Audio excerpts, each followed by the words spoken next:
on a bit of a time crunch. Real life is being real life. So please just bear with me. Streams usually go for an hour and a half, and morning updates I would think only take you 5 to 10 minutes to read through. So I'm gonna try and find a happy medium. So I'm just trying to get my rambling out of the way, get my shit said, and make sure everyone's on the same page for the market heading into the weekend. And then any requests that you guys want, any questions that you have, you can hit me up in on-demand TA, DM me, whatever you want to do, and I'll make sure you're good to go from there. Right. So please just bear with me, and thank you so much for understanding. So Bitcoin the daily time frame, we've been discussing this, right? We've been discussing that we need a higher low on the daily, or at least that's what our market structure is implying. Our market structure has been telling us, right? We had lower lows, lower highs. Our market structure said, hey, you're now bullish, right? And in accordance with that, we break out and reclaim the 4-hour 200s, you know, and obviously the lower time frames below that are all bullish in order for all of these things to happen. And ever since then, we haven't stopped that trend. Right. This is why being a trend trader in something that is a very trendy market is usually more beneficial than not. We didn't catch any sort of bottom. We weren't even willing to, or at least I wasn't willing to, come into these streams and say, hey, I'm just going to buy demand for the seventh or sixth time or whatever, over and over and over again, and just pray and hope that it still holds just like it did the past 5 or 6 times. We weren't bottom callers, we weren't geniuses, we weren't heroes, and we still should have managed to get 48% and potentially still more in the works, just from adjusting to the new trend. Right? So the new trend forms, and this is to show you guys we're not biased. We're not coming into these streams. We're not writing these market updates to come in and just be bullish just for the sake of being bullish. It's being bullish because those are probably the people who are going to be right, right? The people who are bullish in this sort of a market environment. When we are not bullish, we don't want to be bullish. So higher highs, higher lows, trend is up. Everyone knows that. Higher high, higher low, higher high. My analysis was I'm still looking for that higher low. All of this move, I see that as all one leg, if you want to think about it like that. All one swing to the downside in search for this higher low that is implied that we're going to find before eventually creating a higher high. And oh, what do you know? What have we done today? Shouldn't come as much of a shocker to anybody. All we've done is the exact same thing that we were implied to keep doing for the past month and a half.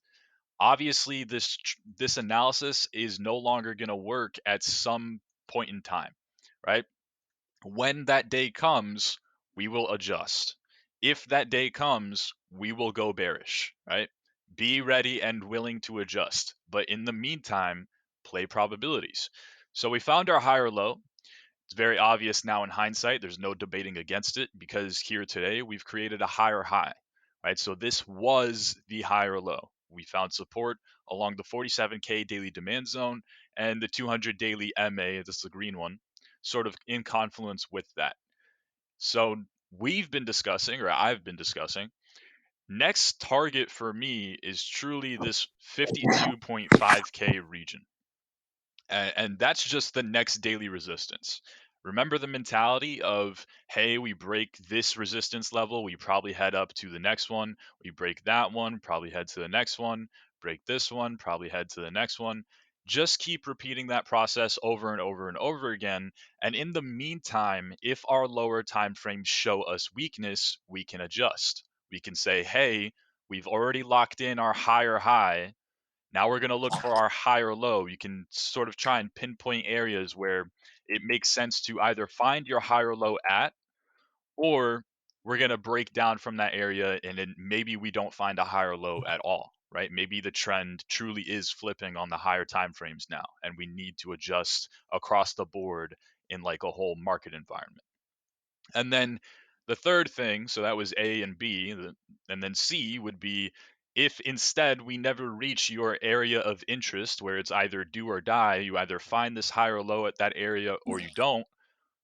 If that never happens and that never comes into fruition, If we show the strength once again on the lower time frames, you can simply assume that we've already found the higher low that we know we should be looking for, to just continue the exact same trend that we've had for the past month and a half now, right?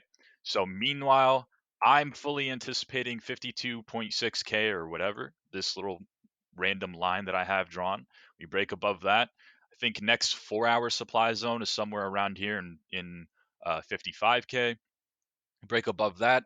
59K is my next target. We break above 59K, and I would say it's very probable that Bitcoin enters new all-time highs afterwards, right? So daily time frame by time frame, we're going to zoom in, but that's the entire analysis from a macro perspective.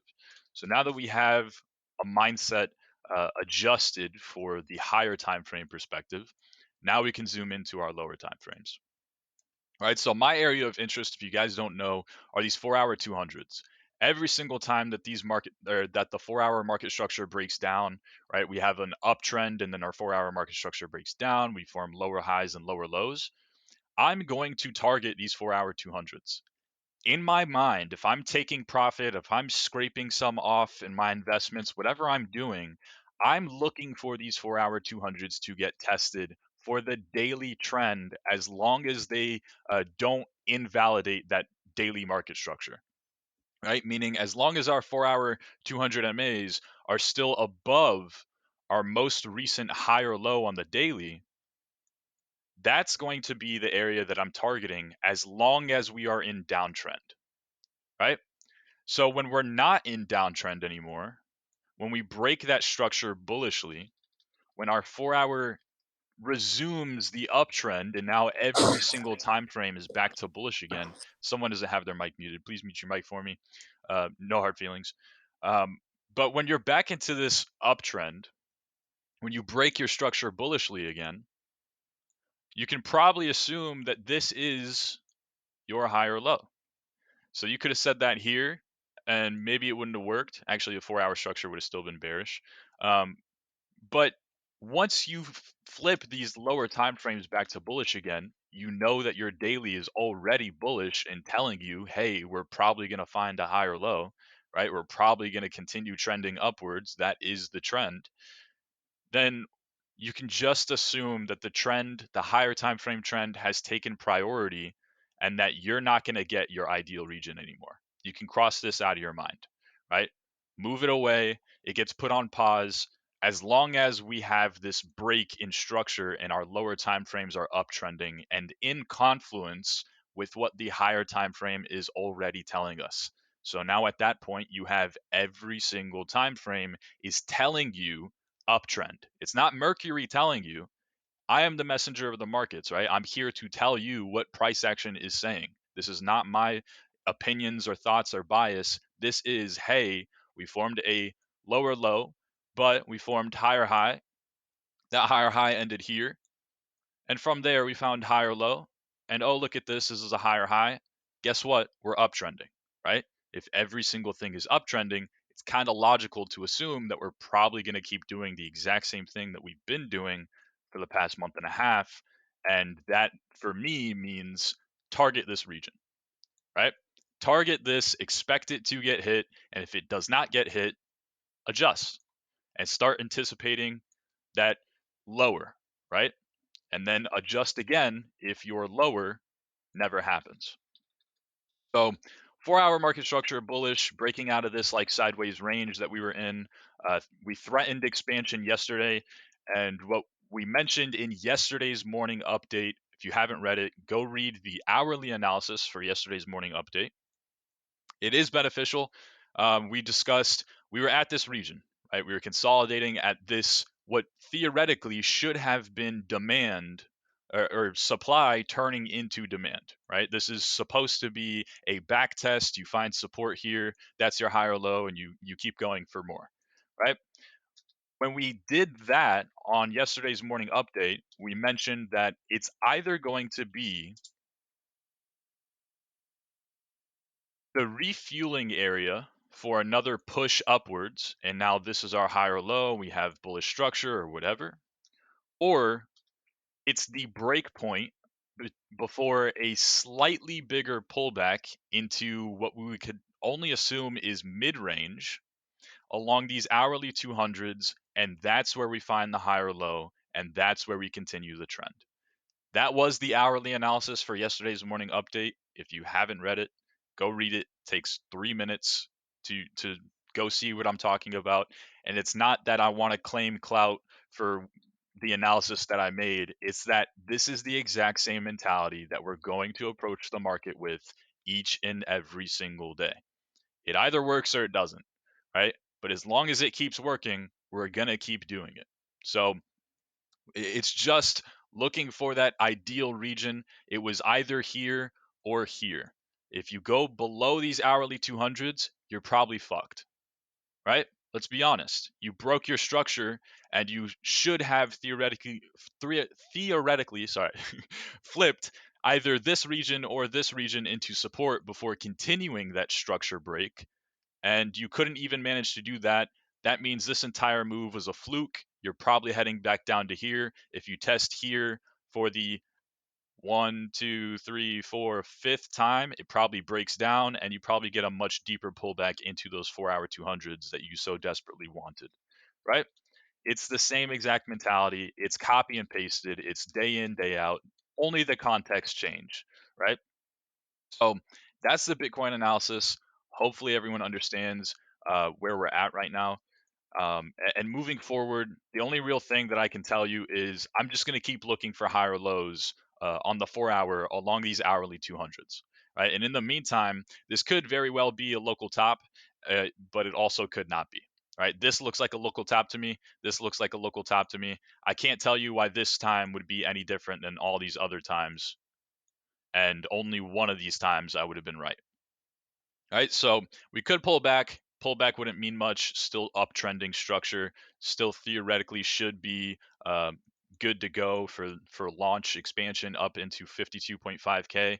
If all of these things start to break down, right, adjust. We're gonna come in and say, hey, we found a higher high, but kind of now lower time frames breaking down. 4-hour bearish market structure, loss of the hourly 200s, probably going to see here, probably going to see 4-hour 200s, test the daily trend, maybe we lose the daily trend, all that stuff, just like we were saying right here.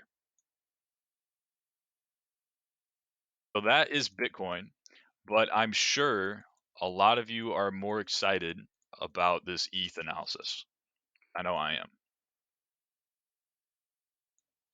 ETH has extreme potential here. So ETH analysis for the past few months has been, we just want to play things level by level, right? Same exact mentality as Bitcoin, literally copy and pasted. It is we break we break above this level, head to this level. We break above this level, head to this level. Break above this level, head to this level. Break above this level, might see new all-time highs, right? That is the analysis. There's really, truly not too much here stopping you from seeing new all time highs, meaning the potential is through the roof. This is the part where you want to pull out your crazy, stupid high fib targets and expect them to get hit. Yes, I just said the word. Expect them to get hit. Just like we expected them to get hit once we broke out above this high, or really above this region, we expected that we would enter price discovery because guess what? Oh, there's not much here. There truly isn't. There's not much here. So once you break above this region, you're essentially already in price discovery. So when we take this fib draw up,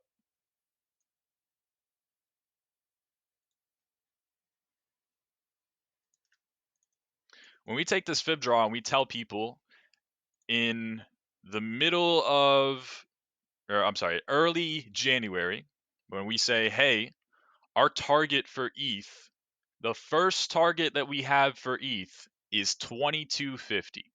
That's the 1.618. You guys look at me and say, Merc, what the fuck are you thinking? Right? You are absolutely insane. That's your price target? A 3x from current price? Yes. Yes, it is.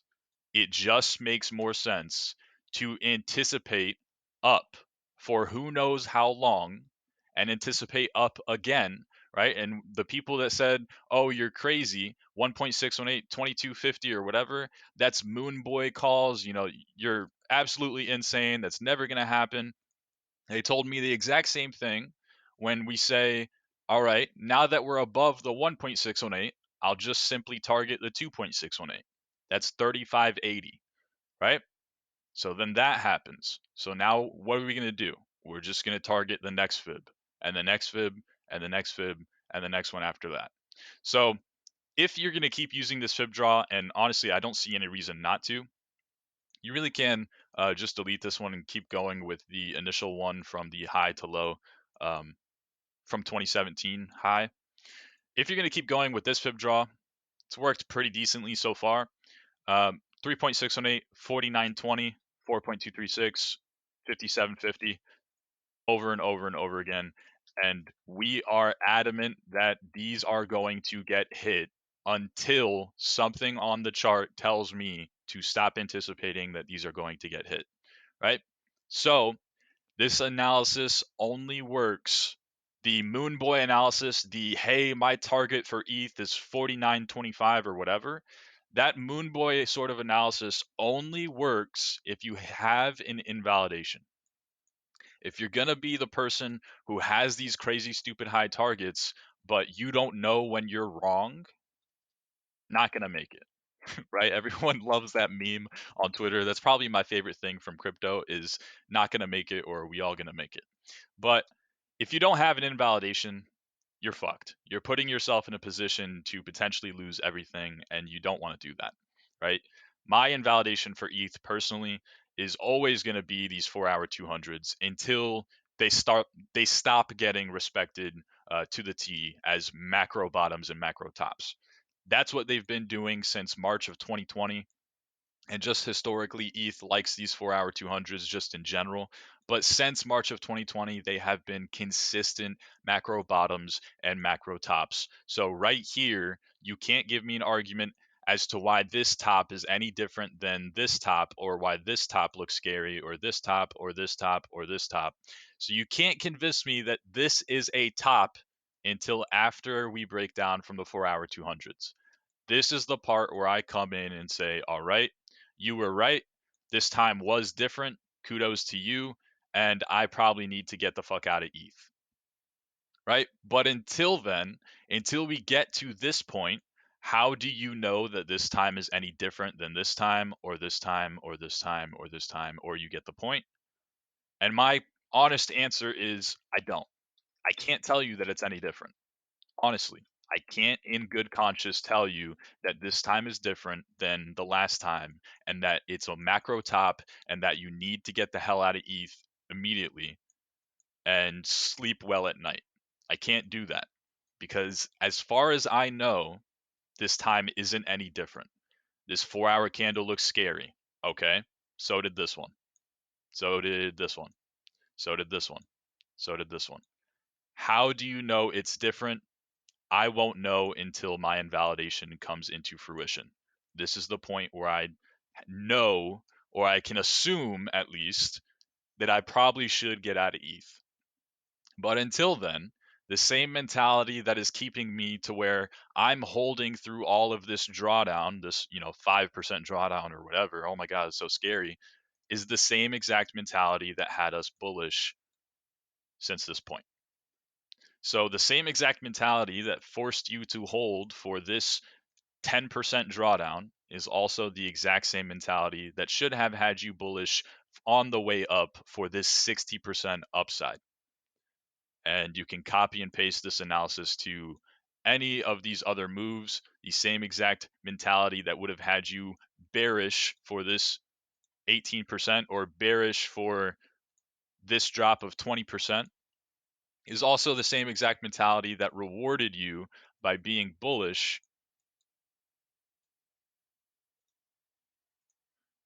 for 450% over the course of 4 months, right? Unheard of gains, meaning potential is through the roof. These are the kinds of trades, the kind of investments that change lives. You don't want to be the person selling too early. So that's my mentality. That's my approach to ETH. ETH is definitely the more exciting one at the moment, just for the simple fact that there's really not too much here stopping us from going into price discovery again, and looks very reminiscent of this sort of style of price action, right? Where there's basically clear skies above us before we see new all-time highs. Um, so yeah, gonna zoom in. We know the 4-hour 200s are still. Ow, my ear just started ringing. Sorry. We know the 4-hour 200s are still the invalidation, right? But we want to know when to adjust and when to expect the 4-hour 200s. So you have to zoom in. You got to zoom in. You got to look at every single time frame so you know when you should be adjusting and when you should just be chilling and expecting number go up, right? So our hourly, we can watch the hourly 200s. Usually these are pretty good when we are uptrending. When you're in a choppy sideways environment, these get nulled.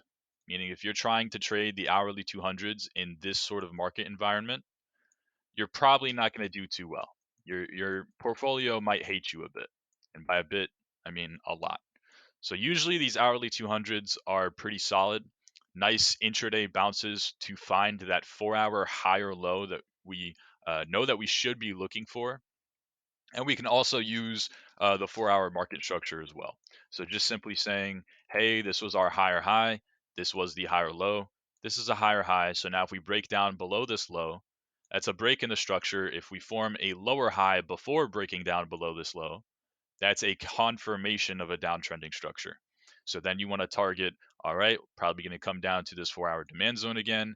Maybe our hourly 200 MAs are confluent with this region by the time we get there. That'd be great. We either bounce there or we continue the downtrend, and now we can look for the 4-hour 200s.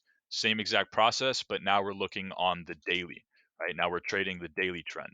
You either hold this region with your 4-hour 200s as support for your daily uptrend, right? Or you lose that and you probably continue that new downtrend into the next major area of support and the next one and the next one. And then you can play the weekly trend. So now weekly trend along 200 dailies, you either lose those or you're very strongly selling off, right? You can put yourself in a position to adjust to the market as quick as you want to, right? Every single time frame gives you a little bit more insight to the next one. If your 5 minute is bullish, or I'm sorry, if your 5 minute is bearish, you're just a little bit more likely to come down and test your 15-minute trend. If your 15-minute trend is bearish, you're just a little bit more likely to come down and test your hourly trend. You can just repeat that process in your mind. Usually, you don't want to dig too deep and look at these like 5 to 15-minute time frames. That's why I only go as deep as the hourly.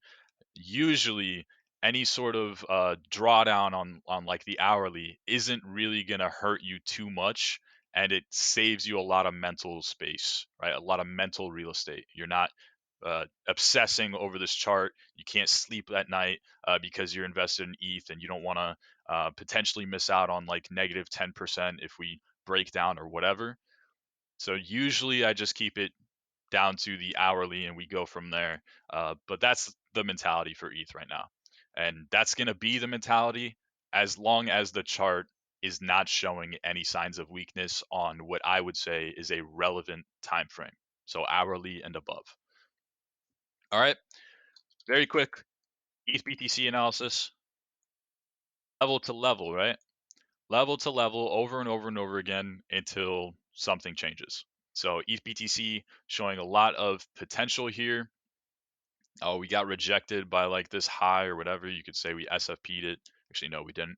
But we got rejected from this region, but I'm not seeing too much to really reject off of.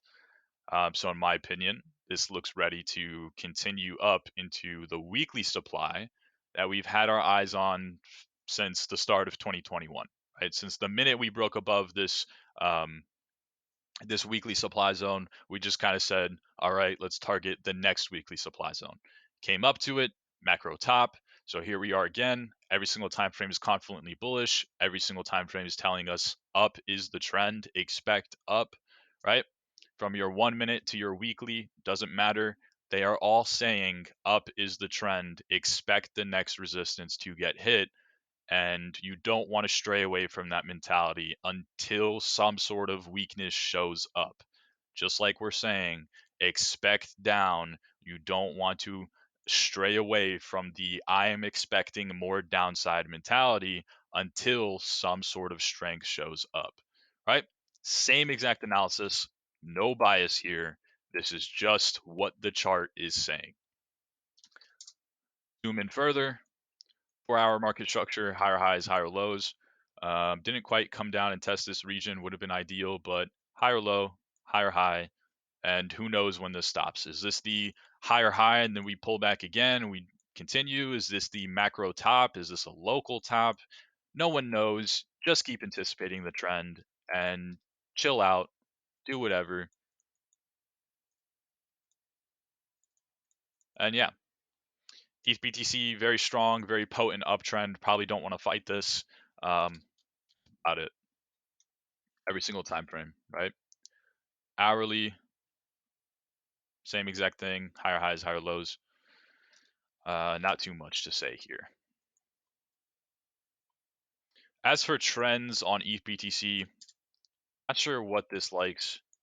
Seems like hourly 200 is going to be the main ones to keep an eye on, but even that analysis not too helpful at the moment. 10% away from current price. So you definitely want to keep an eye on them in the event of like a black swan or like a major breakdown. Probably going to be a very solid region to buy the dip on if anything like that occurs. But for the meantime, unless we start consolidating in some way, shape, or form, or just a random range or sideways, these are going to take a lot of time before they catch up, right? So in order for them to be relevant, going to need either a major breakdown, black swan sort of event, or going to need sideways. So not helpful at the moment, but that is the trend, right? Either the trend breaks or the resistance breaks. One of them's got to give.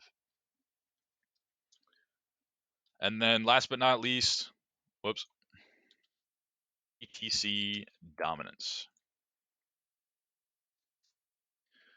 ETC dominance, still kind of just continuing the exact same analysis that we've been making, right? This price range is here for a reason. We said as soon as we lost this zone, Mercury came in, put his reputation on the line, and said, I expect this next region to get hit. I expect it. We are downtrending. We have lost support. I expect the next support level to get hit. That analysis is just as relevant here today as it was when we first said it right here on August 30th. Right? Nothing's changed. We're halfway there.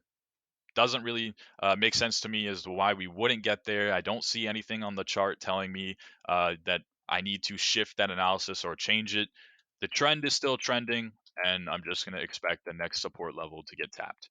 Next support level to me is this 40-point zone where we found a macro bottom on the huge downtrend that we had earlier this year. So that's the next major support level for me. I'm expecting that to get hit. If that breaks, really not too much stopping us from seeing new all-time lows for dominance, right? So maybe expect 36 point dominance after that, and then below 36 points, clear skies, but inverse, right? Clear bottoms. So meantime, 4-hour chart's really the one you want to keep an eye on. And if you're scared here, you are probably also the person who is scared for all of this downtrend.